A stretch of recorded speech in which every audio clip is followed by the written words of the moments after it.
নমস্কার বন্ধুরা, শুভ বিজয়া। প্রত্যেককে শুভ বিজয়ার প্রীতি, ভালোবাসা ও শুভেচ্ছা জানাই এবং বড়দের প্রণাম জানাই। বন্ধুরা, কেমন আছো তোমরা সবাই? আশা করছি তোমরা সকলেই খুব ভালো আছো, আমিও খুব ভালো আছি। বন্ধুরা, আজকে আমি ক্লাস 12-এর রে and Martin 2024 English question bank থেকে 361 পেজ অর্থাৎ মডেল কোশ্চেন পেপার 14 তোমাদের সাথে খুব সুন্দরভাবে আলোচনা করব, তোমাদের বোঝানোর চেষ্টা করব। বন্ধুরা, তোমাদের প্রত্যেককে শেষ পর্যন্ত দেখার জন্য অনুরোধ করছি। তোমরা শেষ পর্যন্ত শুনে নেবে এবং দেখে নেবে। শুরু করছি মডেল কোশ্চেন পেপার 14। স্কুলের নাম Hooghly collegiate school, government. Sir doctor Jayanta Bhattacharya. বন্ধুরা, আমরা প্রথমে রে অ্যান্ড মার্টিন এবং স্যার জয়ন্ত ভট্টাচার্য মহাশয়কে আমাদের তরফ থেকে অসংখ্য ধন্যবাদ জানাই। পেজ 361, প্রথম আছে multiple choice type questions, MCQ. একের দাগ, complete each of the following sentences choosing the correct option from the alternatives provided. 1 × 12 = 12। বন্ধুরা, প্রোজ, পোয়েট্রি এবং ড্রামা এই তিনটে থেকে চারটে করে মোট 12টি অল্টারনেটিভ কোশ্চেন আছে, 1 নাম্বার করে 12 নম্বর। প্রথমে প্রোজ থেকে কোশ্চেনগুলো শুরু করছি। First, number 1, the narrator in the eyes have it wanted to conceal from the girl that he was blind. কথক মেয়েটির কাছ থেকে লুকিয়ে রাখতে চেয়েছিলেন যে তিনি অন্ধ ছিলেন। Option C is the right answer. Question 2, adversity always presents opportunities for introspection. প্রতিকূলতা সর্বদা আত্মদর্শনের সুযোগ দেয়। Option D is the right answer. Question 3, in Mrs Jones house the boarders were 1 in number. Mrs জোনসের বাড়িতে বোর্ডাররা, মানে ওখানে সদস্যের সংখ্যা হয়তো বলতে চেয়েছে, সদস্যের সংখ্যা ছিল 1 জন। এই কোশ্চেনটির আনসারটা এবং কোশ্চেনটি ভালো করে দেখে নেবে। যদি ভুল যায় অবশ্যই কমেন্ট বক্সে জানাবে।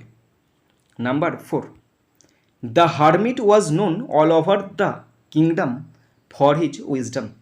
সন্ন্যাসী তার প্রজ্ঞার জন্য সমগ্র রাজ্যে পরিচিত ছিল। Option D is the right answer. এরপরে পোয়েট্রি থেকে কোশ্চেনগুলো শুরু করছি। First, number 5, and then it is done the line refers to killing a tree. লাইনটি বোঝায় একটি গাছ হত্যা। Option A is the right answer. Question 6, the soldier sleeps in the Sunlight. সৈনিক ঘুমায় সূর্যালোকে। Option D is the right answer. Question 7, according to Shakespeare death has no control over poetry. শেক্সপিয়ারের মতে মৃত্যুর কবিতার ওপর কোনো নিয়ন্ত্রণ নেই। Option D is the right answer. Question 8, who enjoys summer luxury in the poem the poetry of earth. The grasshopper. কবিতায় গ্রীষ্ম বিলাসিতাকে উপভোগ করে ফড়িং। Option C is the right answer. এরপর আছে drama. First, number 9, full name of Lomov is Ivan Vassilevitch Lomov. লোমভের পুরো নাম হলো Ivan Vassilevitch Lomov. Option B is the right answer. Question 10, Natalya lent Lomov their threshing machine. Natalya লোমভকে তাদের মাড়াই machine ধার দিয়েছে। Option D is the right answer. Question 11, according to Natalya Guess was old, ugly, worn out or all of this. নাতালিয়ার মতে Guess ছিল বৃদ্ধ, কুৎসিত এবং জীর্ণ। Option D is the right answer. Question 12, I jump up like a lunatic. Here the word lunatic means insane. এখানে পাগল শব্দের অর্থ পাগল। Option D is the right answer. এরপরে আছে শর্ট আনসার টাইপ কোশ্চেন্স, 2 দাগ। Answer any 4 questions from prose and 4 questions from poetry. Of the following questions, each in a complete sentence, 1 into 8 equal to 8. বন্ধুরা, pros এবং poetry থেকে মোট 8টা question করতে হবে আর 16টা question দেওয়া আছে, মানে এক্সট্রা ডবল কোশ্চেন দেওয়া আছে, 1 নাম্বার করে 8 নাম্বার। শুরু করছি প্রোজ থেকে কোশ্চেনগুলো। First number 1, who gave the girl detailed instructions at the moment of seeing her off? মেয়েটিকে বিদায় মুহূর্তে কে তাকে বিস্তারিত নির্দেশনা দিয়েছিল? আনসার দেখে নাও। In Ruskin Bond's the eyes have it, the woman probably her mother gave the girl detailed instruction at the moment of seeing her off. মেয়েটিকে বিদায় মুহূর্তে সম্ভবত তার মা, একজন মহিলা যে হয় সম্ভবত তার মা, তাকে ডিটেলসে সমস্ত কিছু বলেছিল। Number 2, what was the name of Abdul Kalam's mother? Abdul কালামের মায়ের নাম কী ছিল? In APJ Abdul Kalam's strong roots, the name of Abdul Kalam's mother was Ashiamma. Abdul কালামের মায়ের নাম ছিল আসিয়াম্মা। Number 3, what was the first question by Mrs Jones to Roger in thank you madam? রোজারকে মিসেস জোনসের প্রথম প্রশ্ন কী ছিল?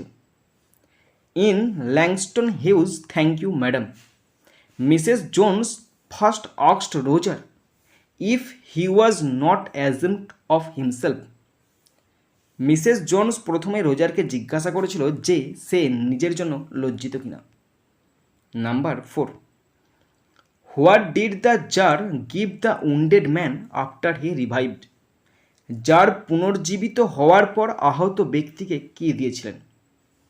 In Leo Tolstoy's the 3 questions, the tsar gave drinking water the wounded man after he revived. Tsar পুনর্জীবিত হওয়ার পর আহত ব্যক্তিকে জল পান করান। Number 5, why did the man come out of his ambush? লোকটি কেন তার অ্যাম্বুস থেকে বেরিয়ে এলো? In Leo Tolstoy's the 3 questions, the man resolved to kill the tsar on his way back, but the day passed and he did not return, so he came out from his ambush to find the tsar. লোকটি জারকে ফেরার পথে হত্যা করার সিদ্ধান্ত নিয়েছিল, কিন্তু দিন পেরিয়ে গেলেও তিনি আর ফিরে আসেননি। তাই তিনি জারকে খুঁজতে তার গোপন আস্তানা, মানে অ্যাম্বুস মানে হচ্ছে গোপন আস্তানা থেকে বেরিয়ে আসেন। Number 6, what was Mrs Jones cooking? Mrs Jones কি রান্না করছিলেন? In Langston Hughes thank you madam, Mrs Jones was cooking some lima beans and ham and making some cocoa. Mrs Jones কিছু লিমা বিন এবং ham রান্না করছিলেন এবং কিছু cocoa বানাচ্ছিলেন। Number 7, how would Kalam's father sanctify water? কালামের বাবা কিভাবে জলকে পবিত্র করবেন? In APJ Abdul Kalam strong roots, Kalam's father would dip his finger tips in the water and said a prayer, thus he would sanctify water. কালামের বাবা জলে আঙুল ডুবিয়ে প্রার্থনা করতেন, এভাবে তিনি জলকে পবিত্র করতেন। Number 8, how was it possible for the narrator to see the telegraph posts? কীভাবে বর্ণনাকারীর পক্ষে টেলিগ্রাফ পোস্টগুলি দেখা সম্ভব হয়েছিল? In Ruskin Bond's the eyes have it, the narrator could see the telegraph posts in his mind's eye. কথক তার মনের চোখে টেলিগ্রাফ পোস্ট দেখতে পারে। এরপরে পোয়েট্রি থেকে কোশ্চেনগুলো শুরু করছি। First number 9, what does Keats mean when he says that the grasshopper is never done with his delights? মানে দেখে নাও, কিডস যখন বলেন যে ঘাসফড়িং তার আনন্দের সাথে কখনোই নিস্তেজ হয়ে পড়ে না, তার অর্থটা কি? Answer, in John Keats the poetry of earth, the grasshopper has the luxury of taking over the duty of carrying on with the everlasting song of earth in summer, as he is never done with his delights. তো এখানে বলা আছে ঘাসফড়িং গির্সে পৃথিবীর চিরন্তন গানের সাথে চালিয়ে যাওয়ার আহ, মানে যে গান করার যে দায়িত্ব যে সেটা গ্রহণ করে সে বিলাসিতা লাভ করছে, মানে সে গান গেয়ে যাচ্ছে, তার মধ্যে কোনো সে রকম কষ্ট বা দুঃখ অনুভব করতে পারছে না, কারণ সে নিজের আনন্দের সাথে কখনো সম্পন্ন হয় না, মানে কখনো নিস্তেজ হয় না। Question 10, what is suggested by the phrase nature's changing course? প্রকৃতির পরিবর্তনশীল গতিপথ বাক্যাংশ দ্বারা কি নির্দেশ করা হয়েছে? In William Shakespeare's Shall I Compare Thee, the nature's changing course suggests that the beauty, glamour, lustrous of the nature are instantaneous and they change with an interval of time. That means the beauty of nature does not remain unchanged continuously. প্রকৃতির পরিবর্তনের গতিপথ নির্দেশ করে যে প্রকৃতির সৌন্দর্য, Glamour, লোভনীয়তা তাৎক্ষণিক এবং সময়ের ব্যবধানে পরিবর্তন হয়। তার মানে প্রকৃতির সৌন্দর্য একটানা অপরিবর্তিত থাকে না। Next number 11, he may catch cold, why does the poet fear so? কবি কেন ভয় পান? In Arthur Ravel's asleep in the valley, he may catch cold because he is lying in the lap of nature under the open sky. খোলা আকাশের নিচে প্রকৃতির কোলে শুয়ে থাকার কারণে তিনি ঠান্ডা পেতে পারেন। Number 12, what does the expression bleeding bark suggest? এই যে অভিব্যক্তিটা আছে না, ব্লিডিং বার্ক বা রক্তপাতের ছাল, এটা কি নির্দেশ করে? In Gieve Patel's on killing a tree, in the expression bleeding bark the word bleeding suggests the sap of the tree oozing out from the wounds. রক্তপাতের ছাল শব্দটি, রক্তপাত শব্দটি ক্ষত থেকে বেরিয়ে আসা গাছের রসকে নির্দেশ করে। Number 13, what does the expression consuming the earth mean in on killing a tree? পৃথিবী গ্রাস করা কথাটির অর্থ কী?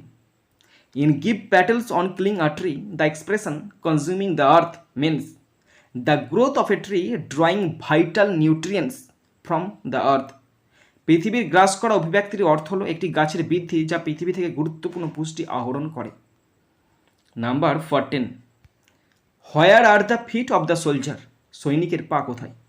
In Arthur Ravel's asleep in the valley, the feet of the soldier are among the flowers.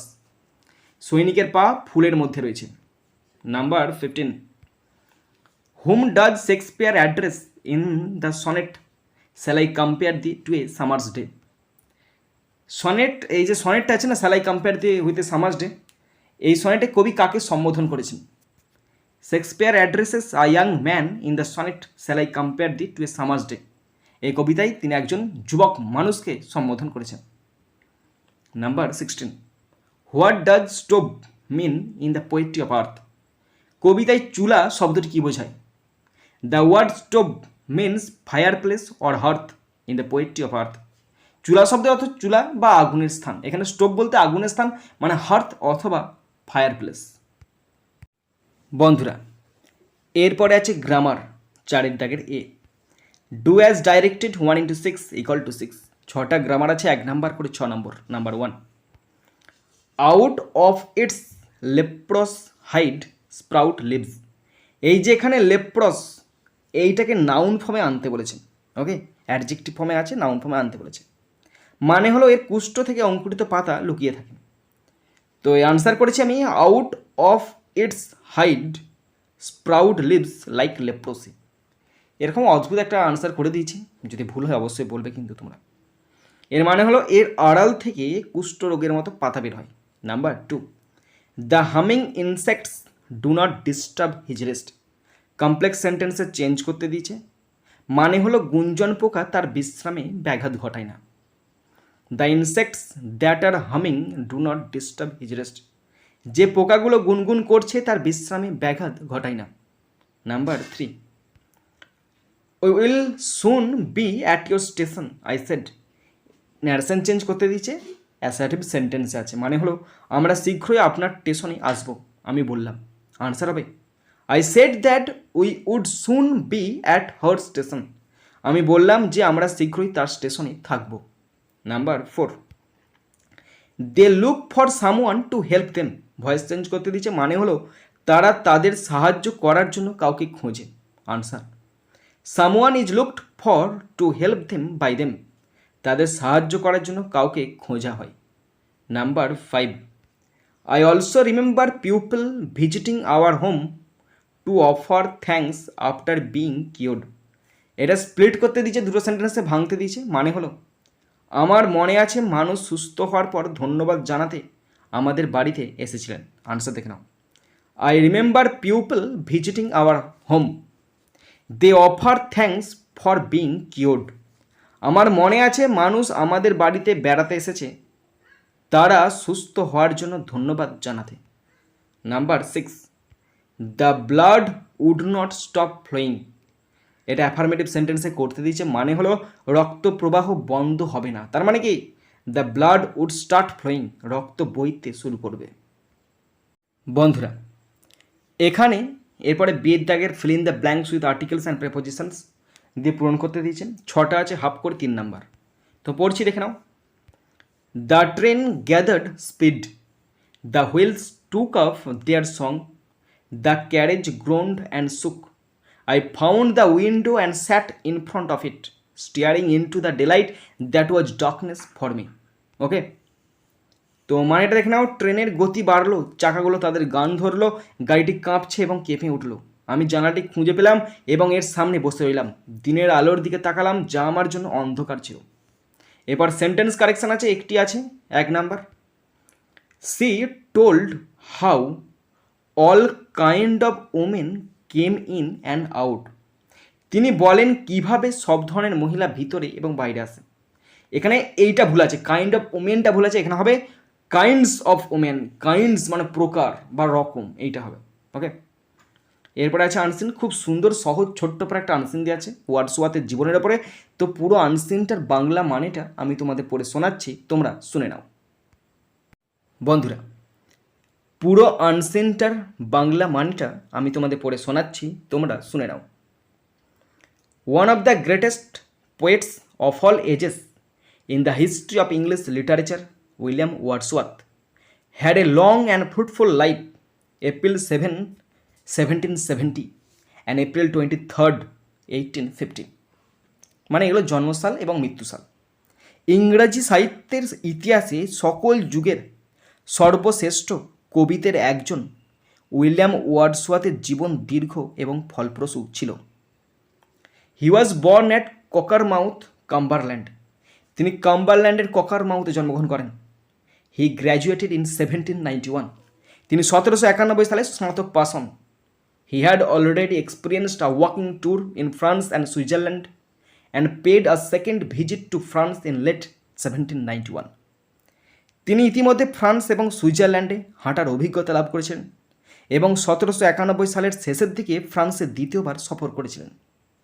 His first potential effort and evening walk was published in 1793। তার প্রথম কাব্যিক প্রচেষ্টা অ্যান্ড ইভিনিং ওয়াক 1793 সালে প্রকাশিত হয়েছিল। As early as in 1794 he decided to take up the vocation of a poet, devoting all his energy and time to literary pursuits, and his mission owed much of its success to the resolve of his sister Dorothy to remain forever his lifelong companion and assistant. বুঝতে পারছো? 1794 সালের প্রথম দিকে তিনি একজন কবির পেশা গ্রহণ করার সিদ্ধান্ত নিয়েছিলেন। তার সমস্ত শক্তি এবং সময় সাহিত্য সাধনায় নিয়োজিত করেছিলেন এবং তার মিশনের সাফল্যের অনেকটা ঋণী তার বোন ডরথির চিরকালের জন্য, তার আজীবন সঙ্গী এবং সহকারী হিসাবে তার পাশে থাকার জন্য। আ meeting with S T. Coleridge in 1797 proved crucially important in his life. 1797 সালে এস.টি. কোলরিজের সাথে একটি সাক্ষাৎ তার জীবনে অত্যন্ত গুরুত্বপূর্ণ প্রমাণিত হয়েছিল। It led to their intimate friendship and joint publication of the lyrical ballads in 1798, which marked the beginning of the Romantic age in English literature. তো এখানে বলা আছে এটি তাদের ঘনিষ্ঠ বন্ধুত্ব এবং 1798 সালে লিরিক্যাল ব্যালাড এর যৌথ প্রকাশ থেকে পরিচালিত করে, যা ইংরেজি সাহিত্যে রোমান্টিক যুগের সূচনা করে। For its second edition, Wordsworth wrote his famous preface, where in general he talked about the nature an effort of poetry and in particular of the new poetry he brought to the readers. তো এখানে বলা আছে এর দ্বিতীয় সংস্করণের জন্য Wordsworth তার বিখ্যাত প্রস্তাবনা লিখেছিলেন, যেখানে তিনি সাধারণভাবে কবিতার প্রকৃতি এবং প্রভাব সম্পর্কে কথা বলেছেন এবং বিশেষ করে নতুন কবিতার কথা তিনি পাঠকদের সামনে নিয়ে এসেছেন। বন্ধুরা, এরপরে আমি আনসিন থেকে কোশ্চেনগুলো শুরু করছি। প্রথম আছে এ এর দাগ, write T for true and F for false statements 1 × 4 = 4। বন্ধুরা, এখানে ট্রু ফলস আছে, যদি ট্রু হয় টি লিখতে হবে আর যদি ফলস হয় এফ লিখতে হবে। কোশ্চেন আছে চারটে, 1 নাম্বার করে 4 number. First number 1, William Wordsworth had a short but fruitful life. William ওয়ার্ডসওয়ার্থের একটি সংক্ষিপ্ত কিন্তু ফলপ্রসূ জীবন ছিল। এটা ফলস হবে আর লিখতে হবে এফ, সাপোর্টিং স্টেটমেন্ট লেখার দরকার নেই। Number 2, Wordsworth first poetical effort was an, এখানে একটা ইন বসবে, অ্যান ইভিনিং ওয়াক। ওয়ার্ডসওয়ার্থের প্রথম কাব্যিক প্রচেষ্টা ছিল একটি ইভিনিং ওয়াক, এটা ট্রু হবে আর লিখতে হবে T. Question 3, Wordsworth met Coleridge in the year of 1794। Wordsworth 1794 সালে কোলরিজের সঙ্গে দেখা করেছেন, এটা ফলস হবে আর লিখতে হবে F. Number 4, Wordsworth wrote his famous preface for the very first edition of lyrical ballads. Wordsworth lyrical ballads এর প্রথম সংস্করণের জন্য তার বিখ্যাত প্রস্তাবনা লিখেছিলেন, এটা ফলস হবে আর লিখতে হবে এফ। এরপর আছে বি এর দাগ, answer each of the following questions in about 30 words 2 × 3 = 6। বন্ধুরা, 3টি কোশ্চেন আছে, 2 নম্বর করে 6 নম্বর। ফার্স্ট নাম্বার 1, এবং প্রত্যেকটি কোশ্চেনের আনসার কিন্তু 30 শব্দ লিখতে হবে। What did Wordsworth decide as early in 1794। 1794 সালের প্রথম দিকে ওয়ার্ডসওয়ার্থ কী সিদ্ধান্ত নিয়েছিলেন? আনসার দেখে নাও। As early as in 1794 he decided to take up the vocation of a poet, devoting all his energy and time to literary pursuits, and his mission owed much of its success to the resolve of his sister Dorothy to remain forever his lifelong companion and assistant. 1794 সালের প্রথম দিকে তিনি একজন কবির পেশা গ্রহণ করার সিদ্ধান্ত নিয়েছিলেন, তার সমস্ত শক্তি এবং সময় সাহিত্য সাধনায় নিয়োজিত করেছিলেন এবং তার মিশনের সাফল্যের অনেকটাই ঋণী তার বোন ডরথির চিরকাল তার সঙ্গে থাকার জন্য সহকারী হিসাবে। Next number 2, why was Wordsworth's association with Coleridge considered important. কোলরিজের সাথে ওয়ার্ডসওয়ার্থের সম্পর্ক কেন গুরুত্বপূর্ণ বলে বিবেচিত হয়েছিল? A meeting with S T. Coleridge in 1797 proved crucially important in his life. It led to their intimate friendship and joint publication of the Lyrical Bloods in 1798, which marked the beginning of the Romantic age in English literature. 1797 সালে একটি কোলরিজের সাথে একটি একটি বৈঠক তার জীবনে অত্যন্ত গুরুত্বপূর্ণ বলে প্রমাণিত হয়েছিল। এটি তাদের ঘনিষ্ঠ বন্ধুত্ব এবং 1798 সালে লিরিক্যাল ব্যালাডস এর যৌথ প্রকাশের দিকে পরিচালিত করে, ইংরেজি সাহিত্যের রোমান্টিক যুগের সূচনা করে। Number 3, what did Wordsworth write in his famous preface. Wordsworth তার বিখ্যাত প্রস্তাবনায় কী লিখেছেন? For its second edition Wordsworth wrote his famous preface where in general he talked about the nature and effect of poetry and in particular of the new poetry he brought to the readers.